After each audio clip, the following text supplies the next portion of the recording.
Ya, di dalam materi kali ini, analisis strategi sistem informasi teknologi informasi menetapkan potensi di masa depan. Jadi hari ini kita bicara kriteria untuk perencanaan equity, bisnis strategi dan ISIT, metode analisis strategi dan value chain, nilai yang berkaitan dengan pilihan strategi generator dan sumber daya siklus analisis. Untuk menentukan potensi masa depan secara historis, teknologi informasi digunakan untuk mengoptimalkan kinerja kegiatan operasional utama bisnis, ditekankan pada internal proses dan operasi, kunci proses dalam organisasi, internal faktor keberhasilan kritis, perusahaan bukan industri. Nah, ini pola saat ini di mana cost tinggi atau dampaknya tinggi, apakah rendah dan sebagainya. Dan bagaimana dengan adanya teknologi informasi, apakah berdampak lebih tinggi atau biaya lebih tinggi atau bagaimana. Ini kemungkinan hasil yang didapatkan.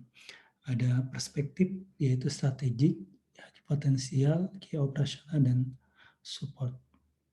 Dan bagaimana kita menyelaraskan investasi IT ke bisnis. Jadi kemungkinan hubungan pasar produk untuk menentukan pemikiran strategis, portofolio produknya bagaimana, dan menyediakan fokus yang lebih tajam, konsep strategi generik, dan bagaimana mencapai lebih strategis pengambilan keputusan.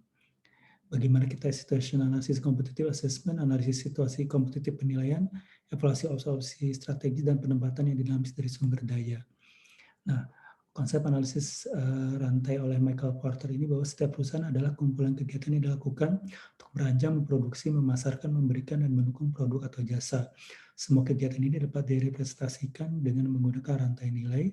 Rantai nilainya dapat dipahami dalam konteks unit bisnis. Nah, bagaimana juga hal ini berkaitan dengan nilai perusahaan yang dipahami untuk bagian dari sistem itu sendiri. Nah, sistem informasi digunakan untuk mengaktifkan pertukaran informasi yang lebih baik melalui rantai nilai industri dan manfaatnya juga harus signifikan yang dapat ditingkatkan. Nah, kemudian juga sumber daya life cycle-nya seperti apa, analisis hubungan dengan pelanggan, menentukan tidak hanya ketika adanya peluang dan tidak dilihat dari jadi harus dilihat dari sisi pelanggan. Bagaimana strategis generator menentukan sasaran strategis, kepercayaan strategis, dan pilih alternatifnya. Sasaran strategis meliputi pemasok, pelanggan, dan pesaing. Bagaimana untuk penyediaan sumber daya, menjaga konsumen untuk pelanggan, dan bagaimana kalau ada pesaing. Strategi trust itu ada diferensiasi, ada cost, innovation, growth, dan alliance. Untuk pemasok, dapatkah kita menggunakan IS, IT untuk mendapatkan pengaruh lebih dari pemasoknya, mengurangi biaya pembeli, biaya pemasok, atau jadi pelanggannya juga lebih baik, lebih bertambah, dan sebagainya. Dapatkah kita juga untuk mengurangi pembiayaan untuk pelanggan, pengetahuan pelanggannya juga, dan dukungan pelayannya kepada pelanggan dan menginvestasi pelanggan potensial baru. Untuk pesaing, kita lihat pesaing potensialnya siapa, apa bedanya produk kita, pengurangan biaya, distribusinya bagaimana, dan membangun pasar baru. Nah, untuk internal rantai nilai adalah analisis rantai nilai apakah perusahaan dari bagaimana melakukannya. Ada kegiatan utama yang mungkin memenuhi perannya dalam rantai nilai industri, ada juga kegiatan pendukung yang diperlukan untuk mengontrol dan mengembangkan bisnis. Ada kegiatan utama logistik inbound, pengadaan, menerima bahan baku, operasi, perakitan, manufaktur, outbound logistik, mendapatkan produk kepada pelanggan, pemasaran, penjualan, sampai layanan.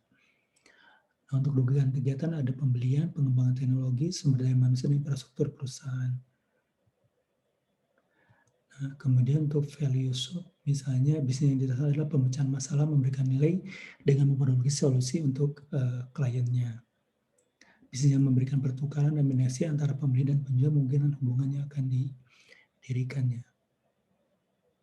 Analisis penggunaan nilai pengetahuan adalah untuk mewakili kegiatan utama dalam bisnis dan hubungan mereka dalam hal bagaimana mereka menambahkan nilai sehingga untuk memuaskan pelanggan dan mendapatkan sumber daya dari pemasok.